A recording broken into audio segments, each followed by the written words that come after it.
As chilly as it was this morning, and Tanya and I were talking about possibly getting close to a record low, you were off a little bit. Record was 16 was the record low. But Tanya, look when that was set. Look when that was set. That was just 1 year ago. Dropped down to 16 degrees last year. Now that being said, it was still a very chilly morning. Nice thing is, sunshine has given us a quick rebound. Whole bunch of 50s up on the board. Still holding on to some 48s, but don't anticipate seeing any more freeze warnings for the rest of the week. On this Veterans Day, thought it would be appropriate if we had a shot of Old Glory that was actually blowing just about 30 seconds ago. I guess the wind decided to stop on me there. That's a glory of live television, if you will. Outside the mothership, we sit in an even 50 degrees.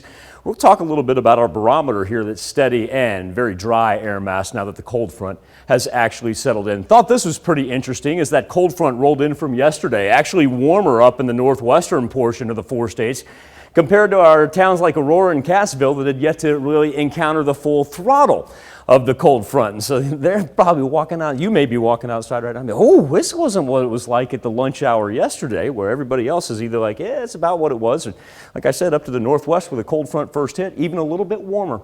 Skywatch Storm Tracker, here's why we are so clear. There's a big high pressure system hanging over central Missouri right now, the bright of the blue color, indicating that the barometer is either going to be steady or on the rise. Now, as we shift off east of the Mississippi, they got a mess on their hands. We're talking about a torrential downpour from the southeast up through Appalachia, all the way through the northeast into New England. Look at that radar as it just keeps training. All those green counties right there indicate flash flood and flood warnings. Now, speaking of warnings, we actually had a tornado warning that was just lifted minutes ago. That's great news. Tornado warning down here in southern Florida. It is the result of what is Tropical Storm Eta. When we started the show, Eta was actually a Category 1. This is how this thing is bebopped back and forth. But this icon indicates tropical storm force. So winds at 70 miles an hour, and then maybe the old loop-de-loop down by Cuba heads back toward Florida. Now this is pretty interesting.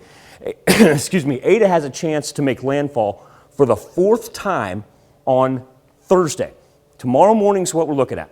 Remember, it was Nicaragua, then Cuba, then the Florida Keys, backtrack, now wants to roll right through Florida again and then make a beeline right through Gainesville and then in a span of about 12 hours make its way off to the Pacific. But once again, that'd be 4 landfalls for a hurricane that really originated in late October and lasted into the middle of November. Cold front has penetrated all the way into portions of the panhandles through Oklahoma and then in Arkansas, and really just kind of makes it a little beeline right there all the way up to the Ohio River Valley. Most of this on the backside of it is dry. Multiple reports of snow. They got anywhere from 6 inches in portions of Iowa. But once again, with it coming out of Canada right there, that's what's going to keep us dry for today. Now that is going to change a little bit here by the time we get to the end of the work week. This afternoon, we'll go mid-50s, see a 60 every now and then. But as we turn our attention overnight, positive aspect is don't have to worry about getting close to that freezing mark. Now, as far as future track, not going to be surprised if we don't see just a light sprinkle or two for Thursday. It's not going to amount to anything, just a little Gulf moisture. As you can tell, everything wants to move in from the south right there, but it's in and out as quick as can be, little to no accumulation. And our temperatures going to be up into the mid-60s tomorrow. A little bit chilly there from Thursday into Friday. It's really Friday evening, Tanya. That's when we get some thunderstorm development down from the south. Carries us into Saturday morning. Not looking at anything severe on the severe thunderstorm risk map. And should be done by Saturday afternoon. And then 63 on both Saturday and Sunday. All right. Temperature-wise, it sounds like we're in for a pretty decent weekend. Not too bad. I mean, that's above average for this time of year. I mean, even today, 60. That's right. That's right where we should be. All right. We'll take it. All right. Thanks, Michael.